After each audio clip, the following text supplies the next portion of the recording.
Hi, thanks for tuning into the Inverted Podcast, where we want to walk with one another as we explore what the inverted kingdom of God looks like. Enjoy the episode. Yes. Okay, who are you? Hi, I'm Natally Umana, but I go by Nat. I'm just an 18-year-old. I'm just the daughter of God, and I'm just here today to talk to y'all. Yes. And how long have we known each other? Oh, a whole 3 weeks. Okay, 3 weeks. And you came here on a Sunday, and then after service we talked, and there was a lot of stuff going on in your life. Before we jump into that, where are you from? Okay, I'm from the Rio Grande Valley, so Okay. 7-8 hours down, right there at the border. And how did you find Tarleton? I found Tarleton because they just wanted me and gave me a full ride, and I was like, okay. Recently, what have you done?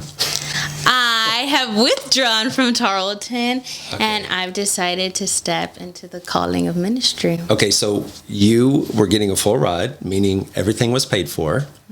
And now you have withdrawn from school, and you're joining God in this call. Yes. Okay, so let's ask the questions. Before sensing a call to ministry, what were your plans and dreams? So I was going to graduate by spring 26 with my Bachelor's of Science. Right. I was going to study pediatric occupational therapy right after. Okay. I was going to go work for my mom because she has a private practice where she's a doctor of psychology. So it's all therapy, and then it was going to be my business. Can you describe the season when you begin to feel God shifting this call?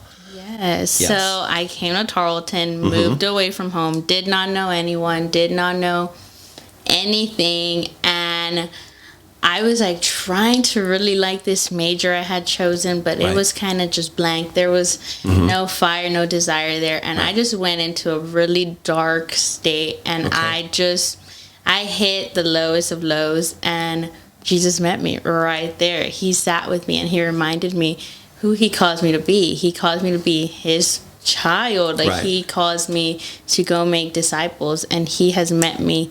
And so I just want to go share that with everyone, not in a crazy way, just like, hey, God's your father, and he loves you, and he's there for you. So if I was on the other side, if I was sitting where the people are today listening to your story, I would be like, oh, okay, so she had a bad moment, maybe a hard test, a difficult test, so she's kind of spinning out and overreacting. I would probably think the same thing. Like, you're crazy. You're literally leaving your full ride because you love God. And I'm just following what he wants me to do. Okay. So what is it like, or what was it like to wrestle with God when it didn't make sense on paper? Because I could have said, well, God is telling you to stay because he wouldn't have given you a full ride if you weren't supposed to stay. Yeah.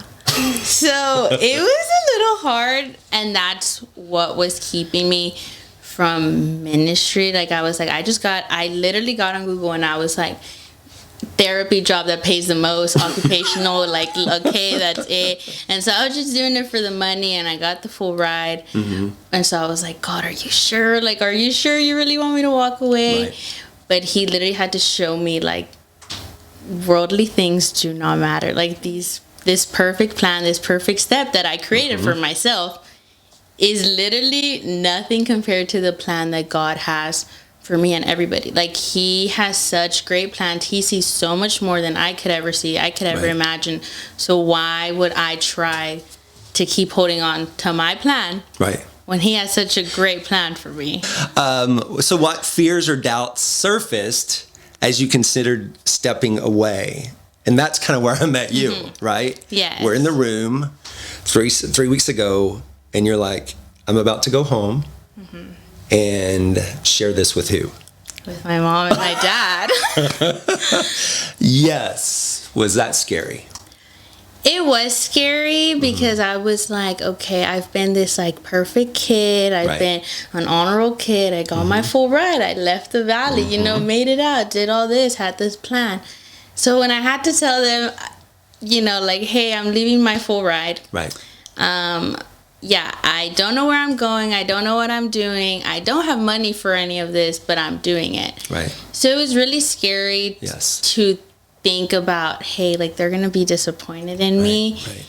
And then it was also like the factor, I actually have to figure out how I'm going to pay for anything, like to move to wherever. Right. Yeah, so that was pretty scary. And you had a million different conversations on how you were going to unpack this. And you get there, and at some point you have this conversation with your mom and dad. How did they respond? Yeah, so they opened the door. First time I had gone home since moving. Hi, baby. How's college? So good. I'm dropping out. They were like, ha, ha, ha, ha, ha. Like, you know, how hilarious. What a silly joke. And I was like, no, I'm serious. Like, I'm actually leaving. And they were like, you're what? And so I was like, yeah, so, you know, I'm going into ministry. Like, I'm in a withdrawal. They were like, okay, so where are you going? I don't know. How are you paying for that? I don't know. Like, okay, so when are you doing this? I don't know. You know, like I have no answers for you. And so my dad was like, okay, are you prepared to like not make money for the rest of your life? Like, you know, like this is not a secure plan. Like, how are you going to make money? And I was like, God will provide. And then he was like, okay, well, let's hope he does, because you got to figure it out, you know? And so I was like, okay. And then my mom was like, we knew, like I knew that this was your calling your entire life. Well, like, did you say, why didn't you say something before? Well, she had put it back on her. She literally was like, well, we told you, you ignored it. Like you ignored it because that sounds like a mom, a typical mom, right? So somehow mom. Like, hey, we were guiding you in this the whole time. Yeah, she was like, you know, we're gonna support you in whatever you do. So we were just supporting you with this, and it was a good plan, but like, we support you, like you do it, like if that's what you feel God is calling for you. Like my plan and the plan that you have for yourself is nothing compared to the plan God has for you. Like we've seen it in your life, and like we're proud of you, and you can do it. And so I was like, okay, well, one part done.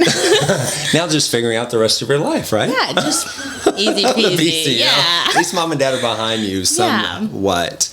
And so after that, you had some confirmation on this trip. Not just mom and dad receiving the news. What else happened? Well, I withdrew. And then I started looking for schools, and you know, everything just got really overwhelming because you know, I still do not have a school. I don't have a plan, and everything's really expensive. But throughout all of this, like I know I should be freaking out. I know that if somebody was telling me this, I would probably be freaking out for them. Like, what do you mean you don't have a plan? But God has shown himself so much throughout all of this. He has shown me like, hey, I'm your provider. Like, you don't have to, like, I'm going to provide. And he has provided me with so much peace throughout all of this. And I have dealt with anxiety my entire life. And he has just placed his hand of peace over me. And it's just like, okay, like, I know that this is your plan because you're already giving me the peace that I shouldn't, like, it's, they talk about it in the Bible. It's peace that does not make sense. And I get to experience that because it's just like, I don't know why I have this peace, but I got it. And it's literally only because of God. I remember the first night when we were in Port-au-Prince, Haiti, first night in country, and knowing we didn't have a return flight, and just laying there in bed. And I wanted to be anxious, but I understand the peace you're talking about because I was where he wanted me to be. Now then, a lot of people struggle with following, trusting God. What advice would you give them from where you're standing or sitting at this point? I would say literally just do it. Like, you just have to step into it with all your fear, with all your brokenness, your loneliness. Like, God sees you and he wants to meet you exactly where you are. Like, he's not waiting for you to figure it out. He's not waiting for you to have a plan. Say that again. You're not ready. He's not waiting for you to what? He's not waiting for you to figure it out. That's really he good. has it figured out, and he's going to meet you exactly where you are. He met me at my lowest. He met me in like my sinful lowest, my lowest, where I was just broken. I had nobody, I had nothing, and he was like, hey, I'm right here. If you could encourage our church, TRC, with one thing you've learned about trusting God, what would it be? don't trust God just on Sundays. Like, you have to trust him every single day. The Monday morning faith, right? Yeah, like, you cannot just trust him. Like, you cannot come to church on Sunday and be like, wow, that worship was so good and that message was so good, and then you just leave it and then you just get it back on Sundays. It's like, when you trust God, you have to trust him in every single part of your life. Every single day when you wake up, you're like, God, like, this is your life, this is your day, like, I'm just, whatever you want to do with me, you do it. So just trusting him in every single way. Any other closing comment? God is just really awesome, and he's going to meet you right where you're at. Like, he is just waiting for you, and if you feel like you're not good enough to do what he's calling you to do, like, he's good enough. Like, we're saved. Like, I am saved because I needed a savior, not because I'm so awesome and like, oh, I just love doing this. It's like, no, like, God had to meet me and show me I only need him, and like, we all only need him. Like, our plans, our material things, like, they do not matter in hindsight to what God has for us.